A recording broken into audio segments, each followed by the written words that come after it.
আসসালামু আলাইকুম। আমাদের আরও একটি নতুন ভিডিওতে আপনাকে স্বাগতম। আপনি প্রস্তুত? জি, আমি প্রস্তুত। চমৎকার, চলুন শুরু করি। আপনার প্রথম প্রশ্ন ভূগোল থেকে।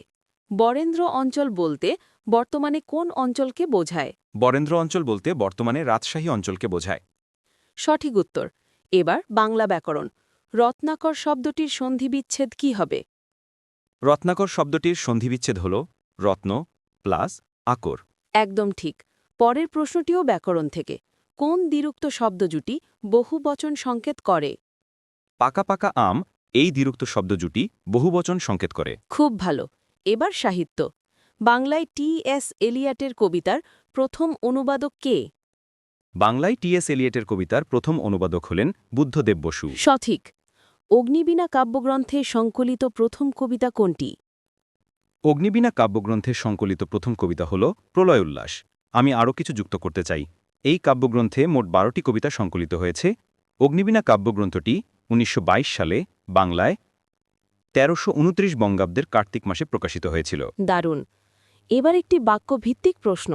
কোন বাক্যে মাথা শব্দটি বুদ্ধি অর্থে ব্যবহৃত হয়েছে? মাথা খাটিয়ে কাজ করবে এই বাক্যে মাথা শব্দটি বুদ্ধি অর্থে ব্যবহৃত হয়েছে। চমৎকার। উপসর্গ থেকে প্রশ্ন। কোন শব্দে বিদেশি উপসর্গ ব্যবহৃত হয়েছে? নিমরাজি শব্দে বিদেশি উপসর্গ ব্যবহৃত হয়েছে। ঠিক বলেছেন। পরের প্রশ্ন। কোনটি তদ্ভব শব্দ?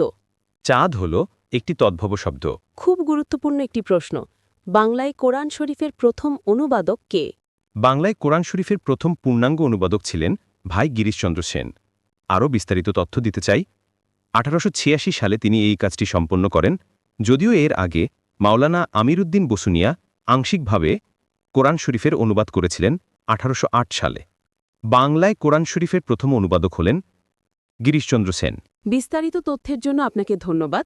এবার একটি বাগধারা। বর্ণচোরা বাগধারাটির অর্থ কোনটি? বর্ণচোরা বাগধারাটির অর্থ হল কপটচারী। আবার সাহিত্য থেকে। নিচের কোনটি জীবনানন্দ দাশের একটি বিখ্যাত কবিতা? জীবনানন্দ দাশের একটি বিখ্যাত কবিতা হল বনলতা সেন। একেবারে ঠিক। আজকের শেষ প্রশ্ন। ডাক্তার সাহেবের হাত যশ ভালো এই বাক্যে হাত কী অর্থে ব্যবহৃত হয়েছে? ডাক্তার সাহেবের হাত যশ ভালো এই বাক্যে হাত শব্দটি নিপুণতা অর্থে ব্যবহৃত হয়েছে। কাজী নজরুল ইসলামের প্রলয় উল্লাস কি জাতীয় রচনা? এই প্রশ্নের উত্তর প্রিয় শিক্ষার্থীবৃন্দ কমেন্টস করে মেধা যাচাই করুন।